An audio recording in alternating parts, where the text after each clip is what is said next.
сактоодо элибиз, ошо элди кошундар колдоп милициянын духун көтөрүп бериш керек. А эгерде мындай бир массалык башаламандык болсо, билесиздер, анда бул үчүнчү башаламандык совсем бөлөкчө болот. Ошого эч кандай жол бербейли. Мен дагы айтам, мен өзүм ушул бүт башаламандык республика боюнча катышып келдим. Өз көзүм менен көрдүм. Бул жерде жалпы элибиз, дагы айтам, массалык ушу каражаттарда сиздердин жардамыңыздар керек. Милиция кызматкерлери бүгүн даяр. Бардык учениялар өтүүдө, коомдук тартипти сактайбыз деп мен да ишендире алам. Жалпы катталганда бул 1 октябрга. Жалпы катталган 65 материал. Кылмыш иши козголгон, анын ичинен 6 материал.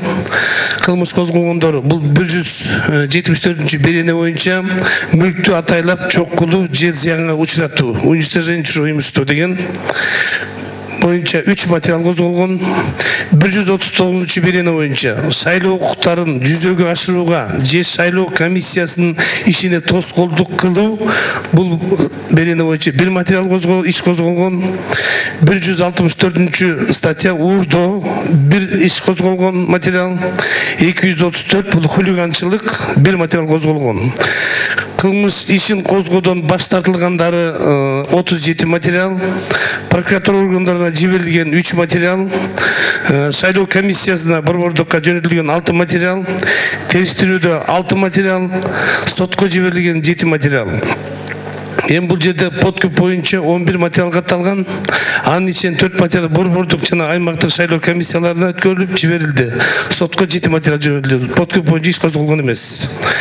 Баннерлерди жок кылуу боюнча, уничтожение кылуу боюнча 30 материал катталган. Анын ичинен 1 материал прокуратура органдарына жиберилген. 21 материал Кыргыз Республикасынын кодексинин 28-беренин негизинде кылмыш иши козгоодон баш тартылган. Ал жерде шамал учурулгандары бар. Материал топтолгондо биздин иштер органдар кызматкерлери 5 материал боюнча кылмыш иши козголгон, баннер боюнча. Ал эми 3 материал боюнча териштирүү азыркы күндө жүргүзүлүүдө. Жалпы республикабыз боюнча шайлоо участкаларында 2375 участкасында ар бир шайлоо участкасында бизде жетиштүү милиция кызматкерлери бөлүшүлгөн. 9483 милиция кызматкери жалпы шайлоо комиссиясында болушат. Алар өздөрүнүн милдеттерин так аткарууга бардык областтык деңгээлде, райондук деңгээлде бардык сабактар өттү. Ошондой эле ыктыярдуу элдик кошундар бизде бир 13 миңге жакын ыктыярдуу элдик кошундар кошулуп, биз менен бирге коомдук тартипти сактоо үчүн бизге толук жардам берүүгө бардык списоктор беришти. Алар менен бирдикте, албетте сиздер менен бирдикте, жалпы элибиз менен бирдикте ушул шайлоону коомдук тартибин сактайбыз деп жакшы алдыга максаттарды коюп кете алам.